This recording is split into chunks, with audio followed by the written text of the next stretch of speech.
Alright, welcome back to the Supercoach NFL channel. In this video, we're going to review the NFL Supercoach wide receiver tier list for the 2025 season.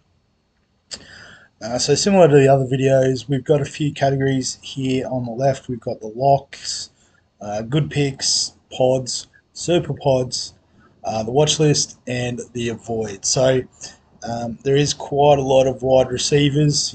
Each team has about 6 or 7 on their squad. So we won't go through all of them. It's fair to assume anyone I don't talk about is completely irrelevant. But there will be injuries and the like throughout the season. So the list will keep evolving, but we definitely won't sort of cover all bases. But we'll just go through in order as best we can. So Marvin Harrison Jr., I like him as a bit of a pod. He's a little bit cheaper. Second season, he's had time to build that chemistry with Kyler Murray. The Cardinals are a pretty settled team, so he's clearing away their number one wide receiver. So yeah, he's definitely one who has featured in my iterations of my draft team when I'm looking at a mid-price option. So I can't have him any lower than pod. Drake London is the next one, and I do like him as a pick. He's a little bit cheaper. A lot of people have him as a breakout candidate this year, and I think it's his third year in the league. Um, Obviously, the Michael Penix combination worked pretty well at the back end of last year, so a lot of people are going off of that. But yeah, I can definitely see him being a cheap keeper type option for this season. I might also just throw Darnell Mooney in as a super pod. Um, did have a bit of a good run last year, but I think he's number two behind London, probably number three behind Bijan Robinson as well. And then there's the old Kyle Pitts conundrum too. So, yeah, Mooney is one maybe to keep an eye on, but probably not so much the watch list. Um, at Baltimore, I'll probably put Zay Flowers in that same category as a super pod. Um, I guess the Ravens are ones that do use their tight ends quite a bit more. So while he is wide receiver one, um, yeah, it's one of those things where he's got a bit more competition now with DeAndre Hopkins. So I might even throw Hopkins in here as well. But it seems like he's behind Flowers and Bateman at the moment. Um, but they're sort of grouping them all together. They've got Derrick Henry, DeAndre Hopkins. Is this the year that they get Lamar the ring? At the Bills, probably nothing too much. I think a few people have Coleman as a breakout candidate this year, so we'll throw him up as a super pod. Ted McMillan, I think, is a lock. Cheapy price, wide receiver one at Carolina, which is an improving offense. Yeah, I think everyone should start Ted McMillan. Um, the Chicago guys, so DJ Moore, I probably have as a super pod, but Adunze I do like as a pod. I think he's a bit cheaper, has the potential for those big plays, which obviously score you a lot of points in Supercoach and other fantasy formats. So they're the ones I'd be looking at. And I'll throw Burden on the watch list. He was hyped up as a potential wide receiver three. Looks like he's slipped down to wide receiver four. So, it might be a slow burn to start the season, but probably just one injury away from featuring and being able to generate some scoring. Um, Jamar Chase, I think, a lock. He was far and away wide receiver one last year. I know I drafted him in my rookie season, or in his rookie season, which was also my rookie season of playing NFL fantasy, and it was a good time. Got him for an absolute steal, and he stole the show. It was great to be on. I think Higgins is a viable option as well. As much as Chase does command targets and the ball does free up Higgins as well, who is a very good wide receiver too. So you can potentially run both in your team, and if you've got Joey Burrow to go the full stack, mad respect to you out there. Um, Jerry Judy, I'll put as a super pod, wide receiver one there at the Browns, but Browns aren't in the best shape. CeeDee Lamb, so I'm gonna put him as a borderline lock, just because he is a bit cheaper than a few like Jefferson. Um, Definitely Jefferson. Trying to think who else is up there in price. Struggling. Maybe I think he's cheaper than the likes of Neighbours, AJ Brown, and I would definitely, back him with a fit Dak this year to outscore those sort of guys. So yeah, he's probably at the bottom of the lock list, but I have got him as a lock. Where are we up to? So George Pickens is an interesting super pod.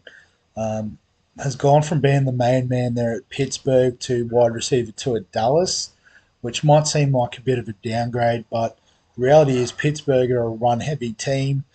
He's moving to a more pass heavy team, and with someone like CeeDee Lamb commanding a lot of attention, Pickens could potentially find a bit of space and create some plays. So I think he's one to consider, and I'll put him as a super pod.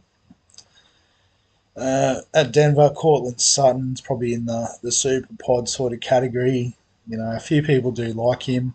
I did draft him in my redraft team this season, albeit on the bench, but Bo Nix is a decent quarterback. He is the number one guy there, so hopefully it works out. Amon-Ra St. Brown, I think, is a great pick. I don't think you have to start him. You know, but he'll do a really good job as a keeper. So if you like Amon-Ra, makes sense. I guess a bit of a juicy upside pick is Jameson Williams. He's a bit like a Roma Dunze type pick where he can make those big plays. So definitely a spicy option if you're looking for something like that. At Green Bay, not too sure who the number one is, but I think Matt Golden could be. So for that reason, he's a great pick. Amongst the cheapies, I've probably got him fourth out of the big four, which will feature heavily up the top end here. But he does have the ability to become that number one wide receiver there at Green Bay. And if he does, well, then, he definitely moves into that lock type territory. Nico Collins. So I think, a little bit cheaper than CeeDee Lamb, but is elite. So I'm happy to put him in as a lock. Um, could have him as a pick, but, yeah, I don't know. Yeah, I'll leave him as a lock. Maybe a bit of bias because I have got him in my team, but CJ Stroud is a good quarterback.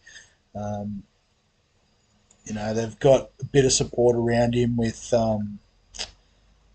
Tank Dell, who is out injured. Christian Kirk comes in as well, but probably Christian Kirk is on the avoid list. Very experienced, but usually plays as that slot receiver, so doesn't get the big plays.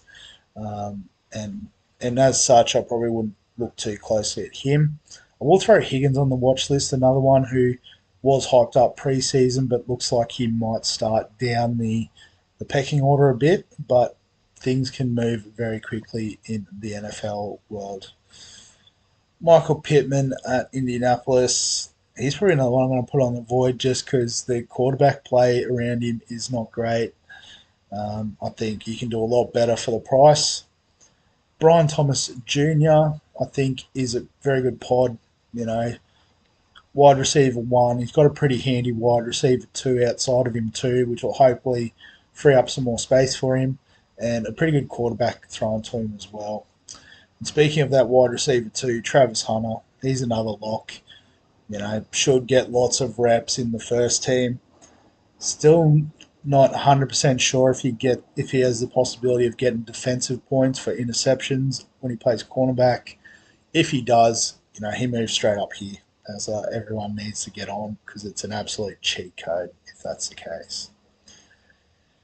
Rashi Rice is an avoid, probably misses a lot of the season with suspension. So for that reason, Xavier Worthy becomes a bit of an interesting pod, another sort of, you know, game breaker type pick, but it'll be high risk, high reward sort of stuff. Jacoby Myers, so probably super pod, almost an avoid because there's been a bit of chat that he wants out of the Raiders, and they have just signed a Murray Cooper, so he doesn't feature on this list given how new it is, the signing, but he is a pretty decent wide receiver option. So I think, Myers is one you can avoid. Lad McConkey, let's get him in as a pod. Really great rookie season last year. Made us a lot of cash, but I don't know if he has that ability to go to the next level. He will make a bit of money, but I'd back Harrison Jr., Thomas Jr. to outscore him. And definitely the likes of a Dunze and T. Higgins. Oh, sorry, Dunze to make more cash. T. Higgins will most likely outscore him. So, yeah, I'll throw him in as a pod, but definitely at the lower end of the scale. Puka Nakua. So I think you've got to put some respect on him and put him as a decent pick. There was a bit of doubt around Matt Stafford being fit, but looks like he's going to be okay. And he's also got Devontae Adams there as a bit of a, diversion. I'm probably going to put Adams as an avoid just because, Cooper Cup went from being elite to almost irrelevant last year given the Kua just taking over. So they're just saving a bit of cash, I think, bringing in Adams. So I don't think Adams is a pick, but Nakua definitely is.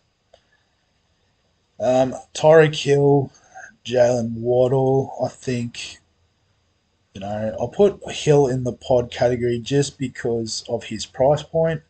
He has the ability to, score massive, but it probably just depends on how fit the rest of the team around him is.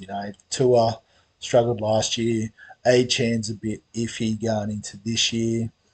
And Jalen Waddle, he's like a real sort of spicy super pod if Hill's injured, but probably, one to avoid to start with.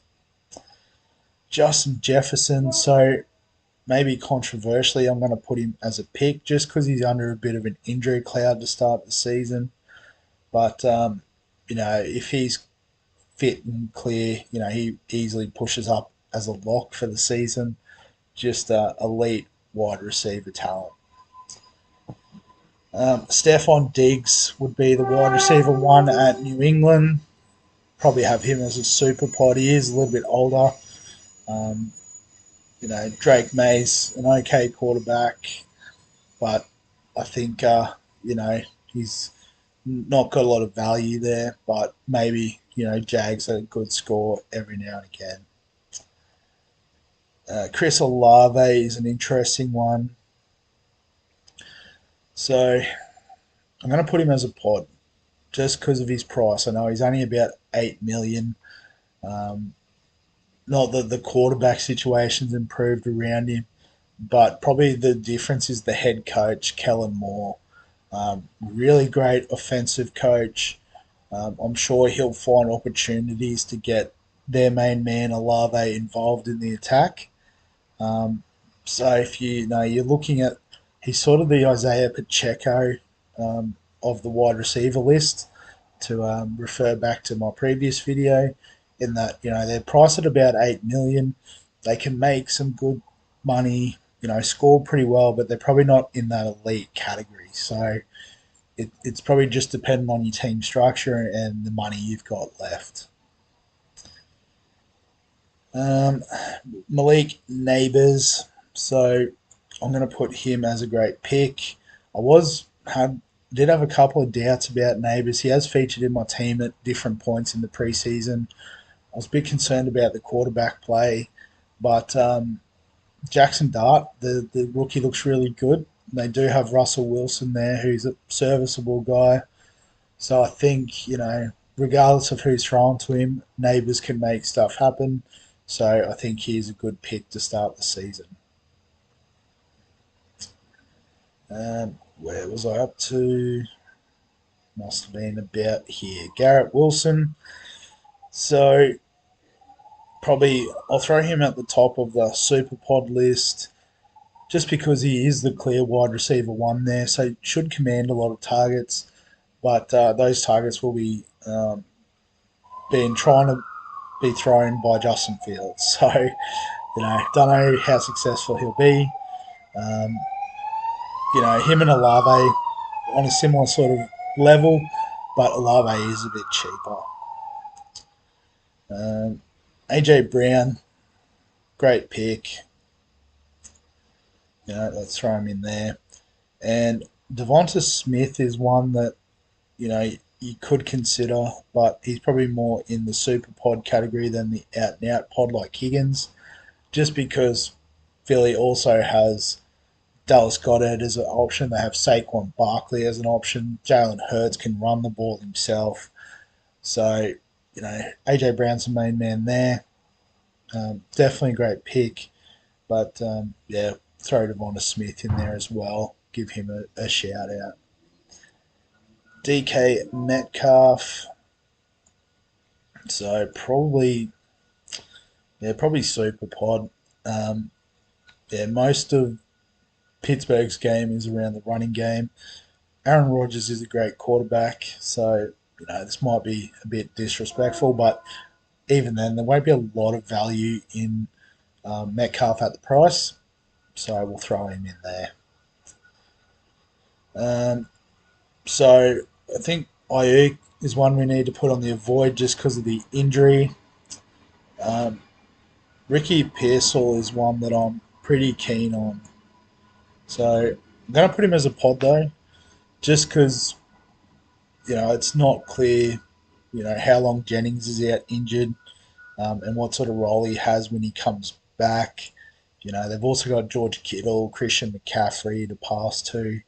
Um, so yeah, so Pearsall has appeared in my pre-season drafts rather, and definitely one I'm considering. Probably the one thing that's making me not want to pick him is the fact I did pick him up in my redraft league. So it's like, well, I can already get on the Pearsall train. I don't need him in Supercoach necessarily. JSN, so bit hyped up about being the wide receiver one.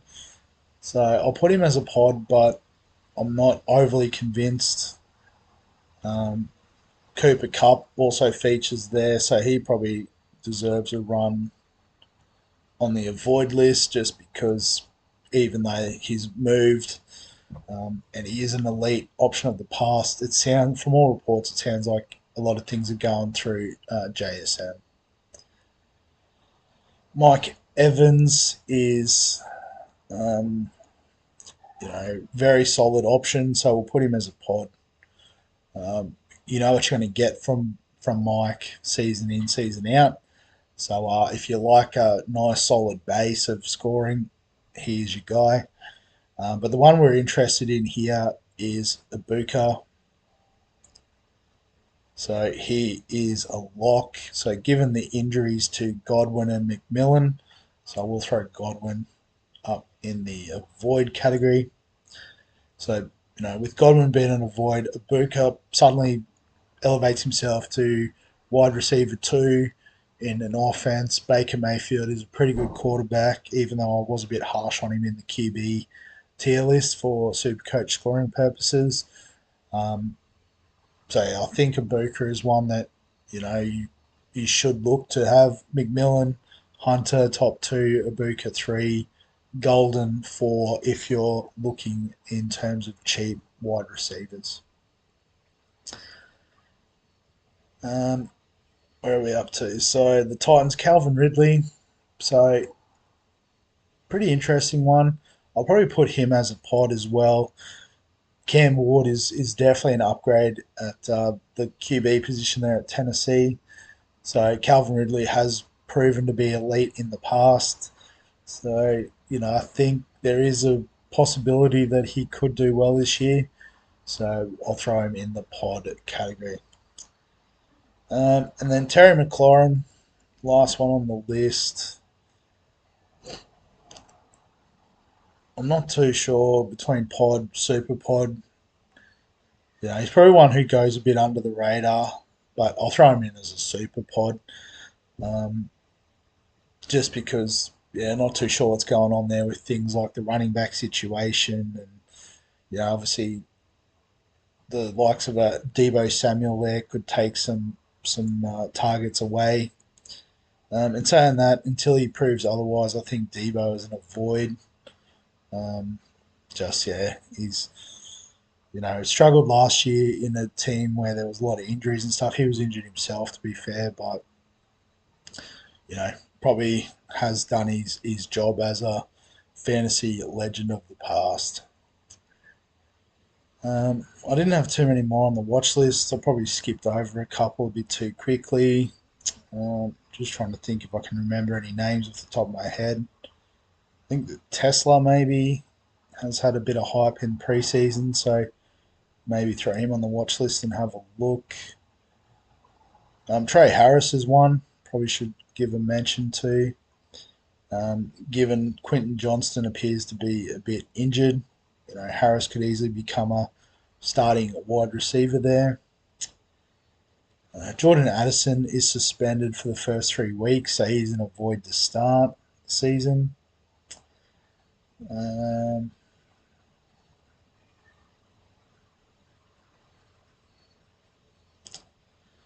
don't, don't think there's too much more really. Like Jennings, again, sort of injured preseason, so probably an avoid to start the year. Um, yeah, probably reckon that just about covers it. So we'll wrap it up there. A lot of names on the list, including Jennings down the bottom there. See if I can get rid of that ad. So yeah, that's the wide receiver tier list. A lot of sort of pod, super pod options here. Um, QBs and running backs, you definitely want to get a lot of those elite options given, that they do score fairly high on a consistent basis. Whereas with wide receivers, it is sometimes dependent on matchup and just the opportunity there. But definitely, some good cheap options to look at, and heaps of pods where you can, create space between you and the opposition if you get it right. But we'll wrap the video up there. So as always, if you've got any questions, comments, thoughts, feel free to add them below this video. Give us a like if you enjoy the NFL content. Subscribe for all the fantasy sports content on the channel. And other than that, we'll catch you in the next one.